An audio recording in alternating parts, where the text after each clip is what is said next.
You need certainty. Now, I'll tell you what certainty is. I'll tell you what certainty is in the negative, and I'll tell you what it is in the positive. Islamic terrorists have certainty. That's why they've been so successful. That's why they're so hard to beat. They have certainty. They're insane, but they are certainly insane. Right? They believe without a doubt in what they're doing. They believe that they are going to be rewarded by Allah when they get there. And they believe it is their mission. You cannot waver them. We lack certainty in the West. We lack certainty. Everything's relative.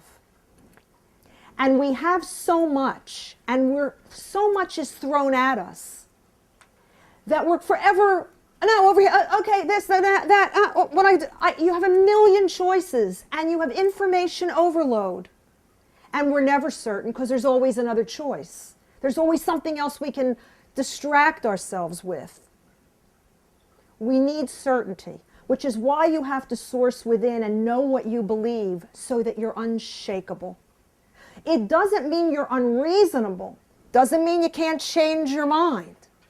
It means you have to be certain. You know, many years ago, I used to say, and my ex-husband used to laugh at me, but I used to say, and I actually, let me tell you how this started. I once said to someone, I was in a philosophical, spiritual discussion with this person, and I said, you know, if a lama came to my door, and I believed that lama was God, I would follow it anywhere.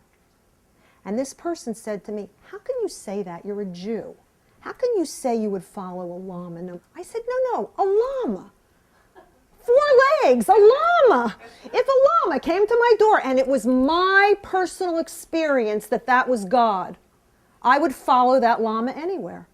Because you don't know anything for certain unless you've experienced it. If I tell you something, you can only believe me or not believe me, but you can't know. So it doesn't say Adam believed Eve or Adam slept with Eve. It said he knew her. Adam knew Eve. Knowing is the highest form of integrating something into your being. When you know it, you're certain. You've experienced it. You're unshakable around it. That's what certainty is. So the more you experience, the more you trust your inner voice, the more you find out, yeah, well, that didn't work out so well, but I'll choose again. Let me make another choice around this because I listened, but maybe I didn't hear it clearly because it doesn't feel like it's the right outcome. It doesn't feel right at the moment. Not that it's not the right outcome. It doesn't feel right in the moment because that's where you always check. You check here, not here. You know, your mind will play games with you. Your mind will do lots of stuff to you. Your heart never will. Who has a GPS in their car? Everybody know what it is? Who has one in their body? Where is it, Larry? Huh? It's right here. It's called your heart. You're born with it. That's how we could even invent a GPS. You know, we don't invent or create anything. There isn't a prototype in a non-physical realm, or we couldn't envision it. We couldn't know of it. Computers exist because our mind exists. We were able to make a computer because the human computer exists. And because beyond that, the cosmic computer exists, which has an infinite number of combinations and permutations and software that would be a fortune if you could get your hands on it, okay? In your body is a GPS system. It will never lie to you. Your heart will never lie to you. Only your mind will play games. So if you're thinking something and it's making you nuts, check in with your heart. Because your heart is what will steer you in the right direction. If it doesn't feel good, I assure you it probably isn't.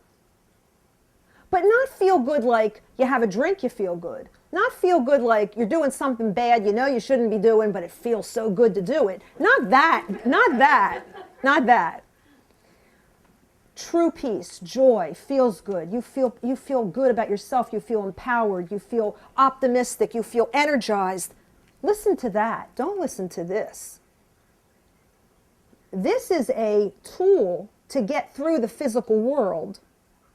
This is a tool to get through the spiritual world, okay? This is just a tool to make the body pick up the remote when it needs to and figure out how many squares are, that's what this is for. This is for everything else that matters. The goal is co-creation and balance. That's the goal. And as I said earlier, co-creation across genders, co-creation across continents. In every way, co-creation. We must work with one another, respect one another, and assume that you only have a piece of the information. Now, I tell you, you're directly sourced. Get your information from within. Yes, absolutely. But if you were meant to only get your own information and not apply it or mix it or commingle it or share it or exchange it, you'd be on your own planet. You wouldn't be here with other people. We're all here for a reason. So you've got to first source within, and then you've got to look to match that up in a way that you and someone else or many someones else create something larger than either one of you could on your own. And the more comfortable you get with reading, with trusting your intuition, with sharing without editing, with not worrying about what someone's going to think about what you say or how you see things, the more comfortable you get with that, the more service, the more valuable you become. Because the more important your contribution and the more comfortable you get with yourself, the more comfortable you'll make other people with themselves. And that's the answer. It's happened before. Abraham and Sarah, you know, we tell the stories. We tell these stories. We know these people, but we often don't think of them as working in tandem with one another. Abraham was, you know, he was the original bed and breakfast, if you know your history. He opened his tent. He had a door on all four sides of his tent so that no matter what direction a wayfarer came from in the desert, they could come in. And he always had food. Yeah, well, how did he always have food? Sarah was making sure he had what he needed. Spiritually, Sarah was making sure he had what he needed. Because I'll also tell you that in Judaism, which they don't broadcast a lot, and I can say this because I am one, they will tell you that women are more spiritually highly evolved than men. And that a woman doesn't have to marry, but a man does. Why? Because a man can only elevate his soul through a woman because of her spiritual height. He needs a woman to elevate his soul, but a woman's soul is already elevated. She doesn't need to marry. Now, I will tell you the perversion of that principle, assuming it were true. In the Jewish prayer book, every morning of their lives, every Jew who prays, Jews who are religious and pray every morning, the prayer book says one thing for a man and one thing for a woman. They're different on the 2 pages. When you get to this one prayer, it says on the man's side, thank God for not making me a woman. That's the perversion. You see, that's what, and when I questioned the rabbi and said, whoa, wait a minute, thank God for not making me a woman, do we wonder where abuse comes from and treating women like second class? And he said, no. It's because we're thanking God for the opportunity to grow, because if we were a woman, we couldn't.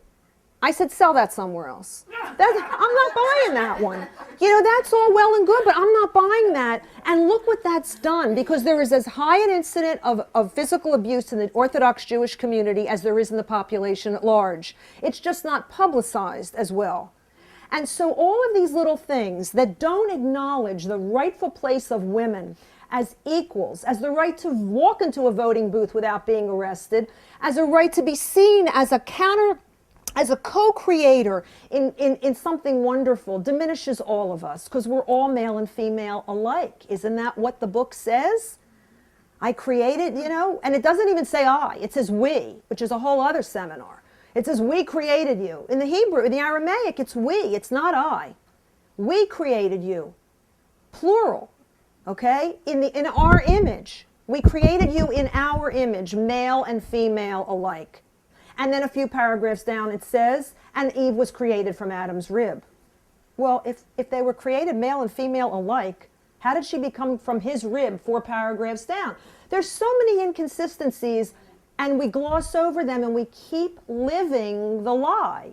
We keep living the illusion and perpetuating the problems. The good news is the problems have escalated so far to the extreme, the pendulum has nowhere to go but back, which is why we're here. We're all here to push the pendulum back, bring it back this way.